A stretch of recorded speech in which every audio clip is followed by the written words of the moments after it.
Bismillahirrahmanirrahim.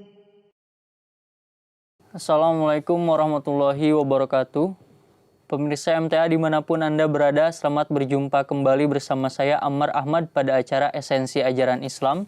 Pada episode kali ini kita akan membahas berkenaan dengan rukun Islam, khususnya tentang sholat, dengan judul Sholat Memperkuat Fitrat Keruhanian. Bagaimana Hazrat Muhammad SAW menjelaskan peran sholat untuk menumbuh kembangkan kekuatan fitrat rohani. Untuk itu telah hadir bersama kita narasumber kita Bapak Abdul Basit. Mari kita langsung sapa beliau. Assalamualaikum warahmatullahi wabarakatuh. Waalaikumsalam. Bagaimana Bapak kabarnya? Alhamdulillah sehat. Ya. Baik. Puasanya gimana Bapak? Alhamdulillah lancar. Baik. Karena sisa berapa hari ini? Belasan hari 11 lagi. hari lah. Ya, kurang lebih lah. Baik Pak, pada episode kali ini kita akan membahas berkenaan dengan sholat memperkuat fitrat keruhanian seseorang. Hazrat Muhammad SAW menjelaskan bagaimana peranan sholat untuk memperkuat fitrat-fitrat rohani dan ciri-ciri bagaimana fitrat rohani itu telah kuat dan sempurna. Silakan Bapak memulai pemaparan Bapak. Iya, kita harus paham dulu bahwa manusia ini terdiri dari dua unsur. Satu raga, jisimnya, badannya ya, yang kemudian ada ruhnya itu. Nah, Allah Ta'ala juga menanamkan di dalam fitrat manusia ini potensi untuk mengembangkan ruh itu. Sebagaimana badan juga memerlukan makanan supaya tumbuh kembang sehat, ya. Begitu juga ruh. Ya. Ruh ini juga memerlukan, kalau kita analogkan dengan makanan juga. Tapi tentu saja makanannya bukan makanan yang sifatnya jasmani. Nah, jadi untuk mengembangkan fitrat yang ada, potensi yang ada dalam setiap orang, supaya ruhnya berkembang, ya, kerohaniannya berkembang itu, ya itu memerlukan makanan juga, ya, supaya fitrat itu berkembang, sehingga lebih tajam dan lebih mampu nanti untuk tujuan manusia dijadikan ini. Nah, inilah kira-kira analognya itu. Oleh karena itu ketika jasmani supaya sehat juga perlu makanan yang bergizi, yang berkembang, kemudian ada exercise, kan begitu. Nah, kerohanian juga begitu, ruh kita juga perlu ada untuk supaya dia tumbuh berkembang bagus itu. Ya, mesti ada zatnya, mesti diolah, mesti ada exercise-nya itu. Nah, ini secara singkatnya itu begitu. Oleh karena itu salah satu sarana untuk menumbuhkan mengembangkan potensi itu, ya, adalah salah satunya adalah sholat, ya. Sebagaimana yang diterangkan nanti oleh Hazrat Masih Maud alaihissalam dalam buku Barahin Ahmadiyah. Beliau menulis, ingatan kepada Tuhan yang dilandasi dengan rasa kasih yang juga disebut sholat, sesungguhnya telah menjadi makanan ruhani bagi mereka di mana mereka tidak akan bisa hidup tanpanya. Mereka menjaganya secara ketat, seperti seorang petualang yang berada di tengah gurun, menjaga persediaan makanan dan minuman mereka. Sang Maha Pemurah telah menentukan kondisi ini sebagai tahapan terakhir dari kemajuan rohani seorang manusia. Apa yang digambarkan oleh Huzur ini bahwa sehingga sholat itu sedemikian rupa keadaannya, dia tidak terlepas daripada itu. Seperti seseorang yang menjaga makanannya untuk kesehatannya, untuk perbekalannya itu. Nah, ini tahapan yang bukan terakhir, ya, di sini disebutkan terakhir, tapi sebetulnya yang terus berkembang, ya. Karena kerohanian ini tidak putus di satu ini. Kan. Marifat ilahi ini kan terus berkembang, tidak ada batasnya. Nah, jadi di sini adalah tahapan yang paling puncak itu, ketika seorang sholat itu ya sudah menjadi bagian daripada kehidupannya untuk selalu menjaganya dan kemudian itu akan menghidupkannya ruh kerohaniannya itu. Oleh karena di sini katakan ingatan kepada Allah Subhanahu wa taala yang dilambari dengan rasa kasih sayang secara amal disebut sebagai sholat. Sesungguhnya bagi seorang pengabdi telah menjadi substitusi dari makanan. Ya. Ia berulang kali berusaha mengorbankan raga jasmaninya guna memperoleh makanan rohani ini. Dan tidak bisa hidup tanpanya. Seperti ikan tak mungkin hidup tanpa air. Ya. Ia menganggap keterasingan dari Tuhannya meski hanya sekejap saja sebagai maut itu sendiri. Jiwanya selalu bersujud di pintu gerbang Tuhan. Dan ia memperoleh kegembiraan dalam Tuhannya. Ia merasa yakin bahwa jika ia terpisah dari zikir ilahi meski hanya sekejap maka ia akan mati. Nah ini gambaran seseorang yang memang sudah tidak terlepas lagi daripada sholat dan berhubungan dengan Allah Subhanahu wa taala. Ini tahapan yang sempurna ya. Kalau ya marifatnya sudah sangat tinggi sekali. Ya. Inilah keadaan seorang mukmin yang hakiki ini. Ya. Sehingga setiap saat ya dia selalu beringat dan berzikir kepada Allah Ta'ala. Puncak daripada zikir itu adalah sholat itu. Kan begitu. Jadi ini adalah kualitas seseorang mukmin yang memang sudah sangat fana fillah ya, sehingga sedetik pun, saat pun atau sekejap pun dia tidak merasa merasa khawatir kalau berpisah. Ya, seperti seekor ikan ya yang kita keluarkan dari air maka dia menggelepar saja kan. Nah, itulah.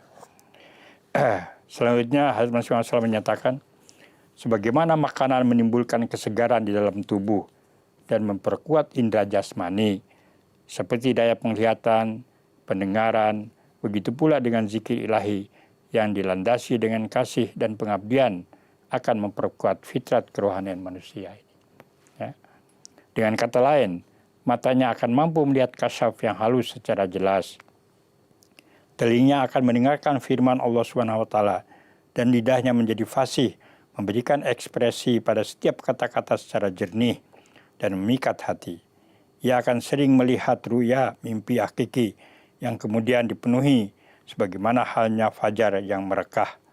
Karena hubungannya yang demikian dekat kepada Allah Subhanahu wa taala, maka ia akan memperoleh banyak ruya hakiki yang menyampaikan kabar suka kepadanya. Inilah tahapan di mana seorang mukmin merasa bahwa kasih Allah Subhanahu wa taala cukup baginya sebagai sumber makanan yang menghidupi kelahiran baru. Ini yang menghidupi.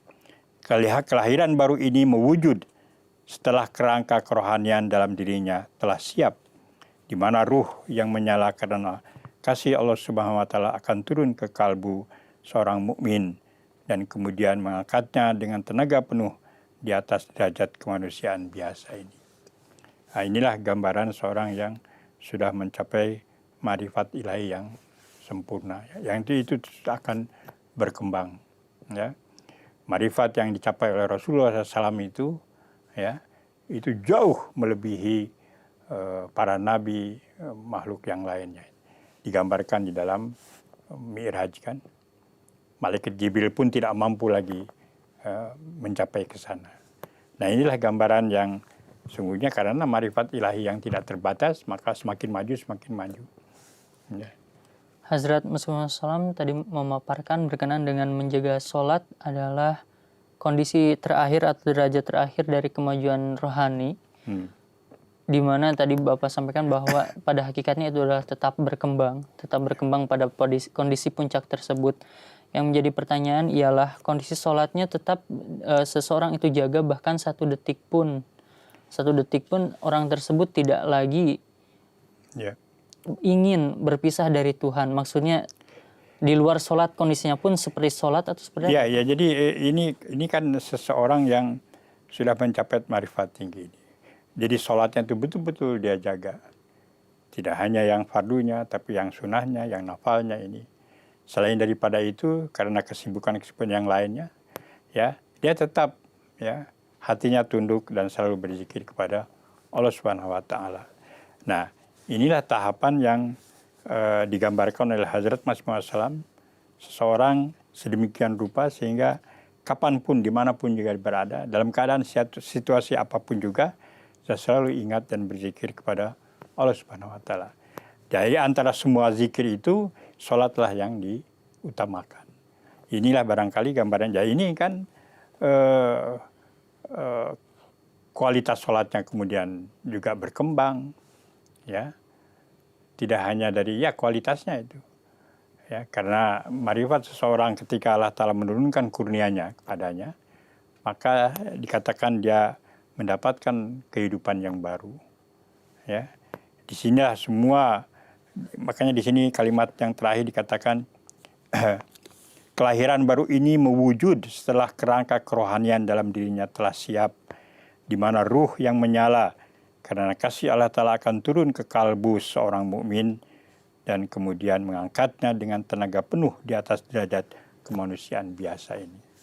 Ya, nanti digambarkan lagi lebih lanjut bahwa itulah, ya, maka digambarkan sebagaimana dalam satu riwayat kan, Rasulullah SAW pernah bersabda bahwa seseorang yang mencapai tingkatan yang sangat tinggi itu, maka matanya mata Allah Ta'ala, ya, tangannya tangan Allah Ta'ala, ya, jadi semua geraknya, amalnya, rohaninya itu perwujudan daripada sifat Allah Ta'ala dan kekuasaannya, tentu saja. Tapi tetap dia sebagai manusia, tidak kemudian dia menjadi Tuhan. Tahallaku bi akhlaqillah, ya. Jadi hidupnya itu diwarnai dengan sifat-sifat Allah Ta'ala, ya, kedermawanannya, ke pemaafnya, ya, ibadahnya, ketaatannya, kepatuhannya, semua itu. Nah, inilah sebetulnya yang ingin digambarkan oleh bahwa sholat itulah bentuk zikir yang sangat luar biasa sekali, ya, sehingga seseorang mukmin dia tidak akan melepaskan dan akan menjaganya dengan ketat semua sholat-sholat yang dia amalkan ini. Kemudian Bapak di Hazrat Musa SAW juga menggambarkan kondisi di mana fitrat rohani itu telah maju, telah kuat. Beliau menyampaikan bahwa matanya mampu melihat kasab yang halus, juga telinganya dapat mendengar firman-firman Tuhan, dia dapat berbicara dengan fasih dan sebagainya. Bisa Bapak menjelaskan itukah ciri bahwa seorang itu memiliki fitrat rohani yang maju? Hasil dari itu di sini digambarkan bahwa memang ketika seseorang itu sudah dekat dengan Allah Ta'ala, begitu dekatnya ya akan Allah Ta'ala membuktikan wujudnya itu ada. Bagaimana membuktikan wujudnya ada kalau tidak dengan komunikasi? Ya, di tempat lain dalam filsafat ajaran Islam, Hazrat Masih Maud SAW menggambarkan tentang wujud Allah Ta'ala itu. Ketika di dalam satu kamar yang tertutup, ya, diketuk, ya, tidak ada jawaban, lama-lama orang akan merasa tidak ada orang di situ. Nah, begitu juga dengan Allah Ta'ala. Kalau tidak menzahirkan, tidak menzahirkan atau memprestasikan wujudnya, berupa apa? Berupa kalam, berupa wujud, kasab, mimpi yang benar. Kan itu salah satu komoditas. Lama-lama orang juga akan hilang kepercayaan, keyakinan terhadap Allah Ta'ala. Nah, begitu juga di sini bahwa mesti Allah Ta'ala berkomunikasi. Kan? Oleh karena itu untuk menyatakan. Nah, itu oleh karena itu di sini matanya bukan mata zahir, adalah mata rohaninya. Telinganya, telinga rohaninya. Ya. Kemudian pikirannya apa semua itu akan menjadi sedemikian tajam. Jadi dengan sholat itu, ya, potensi kerohanian seseorang itu akan berkembang dan kemudian akan semakin tajam, ya, semakin sensitif, semakin peka, ya, pokoknya. Dan itu akan diperlihatkan gambaran-gambaran yang baru tentang alam yang baru, ya, yang tidak bisa dilihat hanya dengan mata zahir ini. Hazrat Masih Maud SAW kan menyatakan dalam pembahasan sebelumnya itu bahwa alam itu ada 3, alam zahir, ya, alam batin, ya, dan ada lagi alam batin dar batin. Jadi yang lebih halus lagi, yang itu hanya boleh itu hanya dengan kasyaf, dengan mimpi, dengan ruya, dengan komunikasi itu. Dan itu oleh ahli dunia ya nggak akan dipahami. Nah inilah tahapan ini yang kemudian capai oleh orang-orang yang betul-betul menjaga sholatnya. Ya, tahapan seperti ini ya dia akan, makanya digambarkan sebelumnya itu bahwa untuk satu saat pun dia tidak akan merasa tentram kalau berpisah ya dengan Allah Subhanahu wa taala. Selanjutnya Hazrat Rasul mengatakan inilah tasawuf ya, inilah pembahasan yang sangat luar biasa dari Hazrat Masih Maud SAW. Tahapan inilah yang secara kerohanian disebut sebagai makhluk ciptaan baru.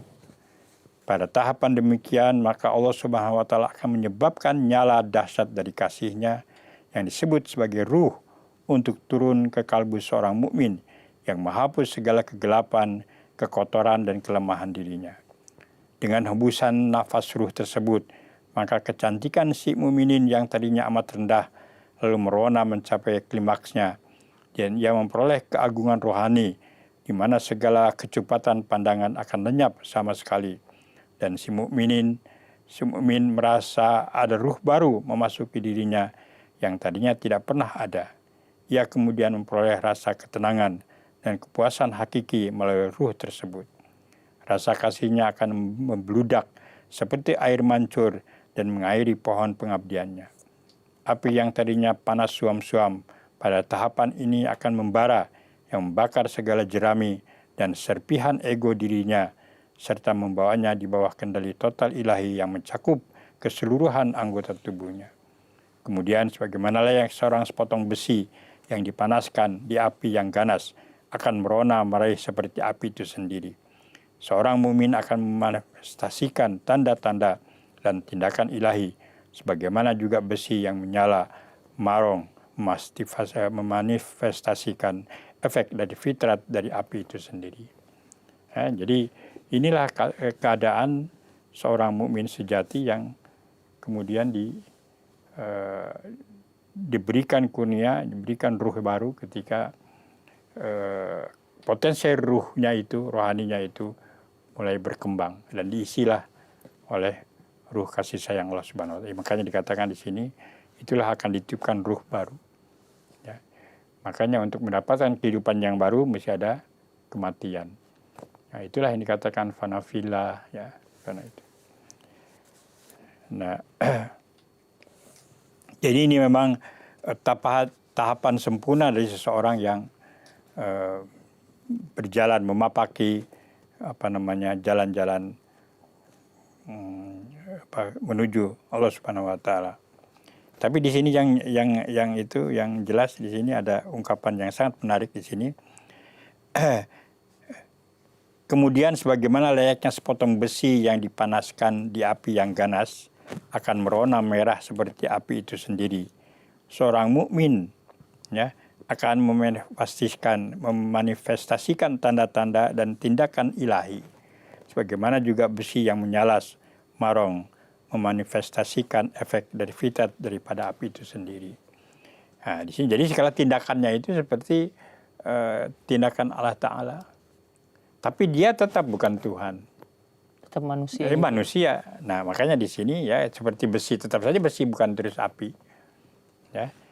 Ada ungkapan yang selanjutnya sangat menarik. Inilah yang poinnya. Tidak berarti bahwa sang mukmin tersebut lalu menjadi Tuhan.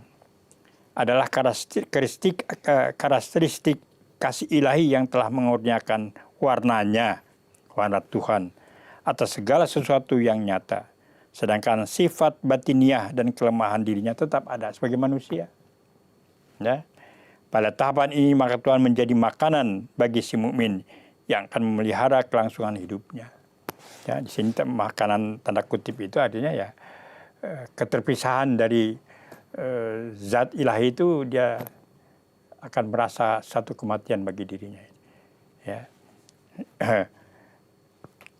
Karenanya pada tahapan ini maka Tuhan menjadi makanan, ya tanda kutip bagi si mukmin yang akan memelihara kelangsungan hidupnya. Jadi marifat ilahinya akan terus berkembang Dan tanpa wujud Tuhan, tanpa kasih sayang Tuhan, tanpa kurniaan, dia tidak akan merasa hidup. Ya. Dikatakan selanjutnya, dan Tuhan menjadi air yang jika diminum akan menyelamatkannya dari kematian, serta menjadi angin sejuk semilir yang menenteramkan hati sang mukminin. Pada tahapan demikian tidaklah salah jika dikatakan secara kiasan bahwa Tuhan telah masuk ke dalam diri si mukmin, yang meresapi seluruh wujud dirinya dan menjadikan kalbunya sebagai tanah wujudnya ini.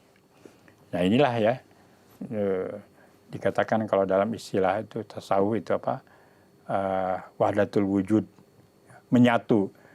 Nah, sebetulnya ini yang digambarkan oleh Masih Maud Salam itu. Nah, jadi segala tindakannya itu ya semua seperti Rasulullah SAW kan, ketika wama romaita idh romaita walakin Allah roma. Nah itulah, yaitu gambaran sempurna dari seorang yang betul-betul telah mencapai tahapan yang sempurna dari ma'rifat ilahi. Nah ini salah satunya adalah melalui sholat. Inilah sebetulnya tasawuf itu ya, yang digambarkan oleh itu. Dan sebagian orang ya, bagian kita ketika sudah mencapai ini ya, nggak perlu sholat lagi, ya nggak perlu beramal lagi, ya. Karena Tuhan sudah masuk dalam dirinya. Nah itu yang silap itu. Ya. Padahal di sini ketika Tuhan itu tidak ada batasannya, macam mana menyatakan bahwa seorang itu sudah sampai kepada Tuhan. Ya. Itulah. Baik Bapak, silahkan untuk menyimpulkan materi untuk episode kali ini Bapak. Ya jadi secara singkatnya itu ya, ketika manusia memiliki potensi kerohanian yang diberikan oleh Allah Subhanahu wa taala, untuk perkembangan dan kemajuannya ini perlu makanan juga rohani. Salah satu yang diutamakan adalah bagaimana dengan sholat seseorang itu akan mencapai qurub ilahi dan marifat ilahi ini. Dan dia akan menjadi atau merasa mendapatkan kehidupan baru, ruh baru dengan sholat ini. Ketika kasih sayang Allah Ta'ala menurunkan ruhnya itu. Jazakumullah Bapak atas pemaparannya Pak. Baik pemirsa MTA dimanapun Anda berada, demikian menarik sekali kita telah membahas bagaimana peranan sholat dalam tumbuh kembang kemajuan fitrat ruhani seorang manusia dan bagaimana seseorang memiliki ciri-ciri telah memiliki fitrat ruhani yang baik. Hazrat Masih Maud Salam telah menjelaskan dengan demikian menarik. Insya Allah kita akan berjumpa kembali pada episode selanjutnya dengan bahasan yang tidak kalah menarik tentunya. Saya Amar Ahmad undur diri. Assalamualaikum warahmatullahi wabarakatuh. Waalaikumsalam.